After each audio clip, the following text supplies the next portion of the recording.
It's finally here, Claude Fable 5. Anthropic has launched a Mythos class model to the public for the first time. They say it's more capable than ever, and you need to raise your expectations and rethink how you work with it. We tested it, and we found the results to be very impressive. In short, Fable gets the job done, with less prompting and less intervention. But we did find a few minor issues and found that human judgment and verification still play an important part. Fable 5 is in a new tier of model, with capabilities that are above the Opus model family, which were previously the most capable models Anthropic provided to the public.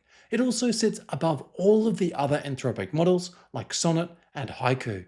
They're calling it a Mythos class model because it's based on the Mythos preview that was released to a small subset of cybersecurity defenders earlier in the year under a project called Glasswing, which was designed to find security vulnerabilities and secure the world's most critical software against the threats posed by a model with this level of capability.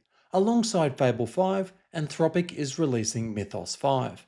Fable and Mythos are the same underlying model, the only difference is safety.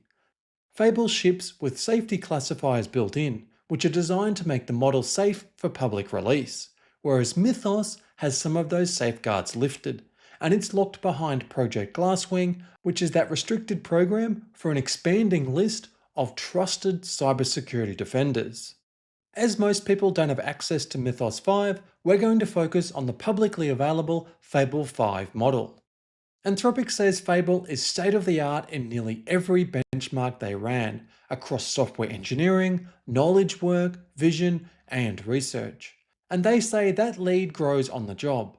The longer and more complex the task, the further Fable pulls ahead. Stick around and we'll dive into a bunch of demos and deliver our verdict. But first, a few words on safety, then where and when you can use it and how much it will cost you. Anthropic's whole message with this release is a shift in your job. Stop checking whether the work is right and start checking whether Claude is doing the right work. This move is from supervision to direction. With older models, you might have often watched every step and then fixed the output. With Fable, you tend to get better results by setting it up well and pointing it at the right goal. Anthropic provides 3 tips for prompting Fable. First, treat Claude as a thought partner and give it context, not restrictions. You might not even know exactly what you want, so let Fable interview you or mock up something for you to react to. Second, give Fable goals and ways to check them. And you can do this using the goals command or the workflows command so Fable can verify its work against a specification. A short, plain instruction will often beat a long list of rules. And third, be ambitious. One Anthropic team member edited their launch promo video with Fable. Aim higher than you would have thought was possible with an older model. And avoid telling it to show or echo its reasoning in the response, as that can trip the failback. And for progress on a long task, ask for a plain summary of what it did, not a transcript of its thinking. That direction first mindset runs through the demos in the next module. I asked multiple authors on the team to try out Fable so they can present their point of view. Each demo is built to stand alone and target some of the different types of work you might use Fable for. Fable is expensive. Maybe not outrageously for the capabilities, but you definitely don't want to choose it by mistake for a very simple task. At launch, Anthropic has included Fable Access in the Pro, Max, Team, and seat-based enterprise plans at no extra cost. They've also stated that that will be removed at some point in the future, and that it may be added back if capacity allows. Now, Anthropic has been changing things up quite a bit post-launch, so I'm not 100% sure if all the dates and claims they've made will stay as is. Against its rivals, it sits above GPT 5.5 at 5 and 30 respectively, and well under GPT 5.5 Pro at $30 for input tokens and $180 for output tokens.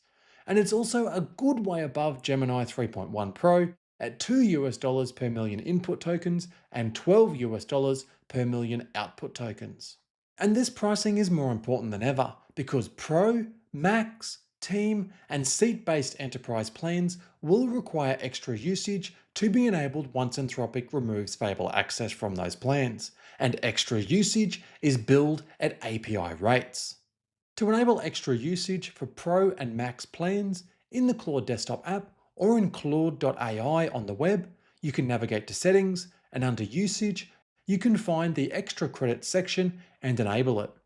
Here you can add a payment method, set a monthly spend cap, and prepay a balance if you'd like to avoid surprises.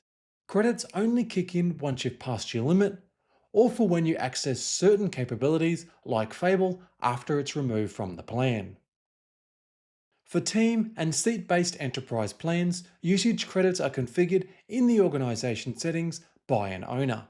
For anyone not using usage-based plans and instead opting for API-based pricing, those don't have extra usage and are always billed at the standard API rates, and Fable access will remain available in those plans. To get the most for your money, make sure you tune two things. Firstly, effort. Anthropic suggests high as the default, extra high for the most demanding work, and medium or low for routine jobs. And be aware that even low effort on Fable often beats high effort on older models. Secondly, you should tune your output tokens. Output tokens cost 5 times what input does, so long outputs drive costs up far more than long prompts. And some requests will fall back to Opus 4.8, so a single session can bill across 2 models. Now, Anthropic's fallback credit handling means you won't pay twice for the same cached prompt, but your bill can still show 2 line items for a single prompt. My recommendation is to use Fable for long, complex, or high stakes work. Don't waste it on your routine tasks. Anthropic's whole message with this release is a shift in your job. Stop checking whether the work is right and start checking whether Claude is doing the right work. This move is from supervision to direction. With older models, you might have often watched every step and then fixed the output. With Fable, you tend to get better results by setting it up well and pointing it at the right goal. Anthropic provides 3 tips for prompting Fable. First, treat Claude as a thought partner and give it context, not restrictions. You might not even know exactly what you want, so let Fable interview you or mock up something for you to react to. Second, give Fable goals and ways to check them. And you can do this using the goals command or the workflows command so Fable can verify its work against a specification. A short, plain instruction will often beat a long list of rules. And third, be ambitious. One Anthropic team member edited their launch promo video with Fable. Aim higher than you would have thought was possible with an older model. And avoid telling it to show or echo its reasoning in the response, as that can trip the failback. And for progress on a long task, ask for a plain summary of what it did, not a transcript of its thinking. That direction first mindset runs through the demos in the next module. I asked multiple authors on the team to try out Fable so they can present their point of view. Each demo is built to stand alone and target some of the different types of work you might use Fable for. There's a particular application that others and I have tried several times to port to macOS, and we've even enlisted previous AI models like Claude Opus to try and help. It's called Sysinternal Zoomit, a popular open source tool used by presenters and trainers to mark up the screen, take screenshots, and more. I'm going to test Fable 5 by asking it to build a macOS port of this app. This is a long horizon task with a verifiable end state. First, the configuration. I'm going to set the model to Fable 5, and I'm not using the 1 million context version of the model because I'm starting from an empty project with a 1-line prompt.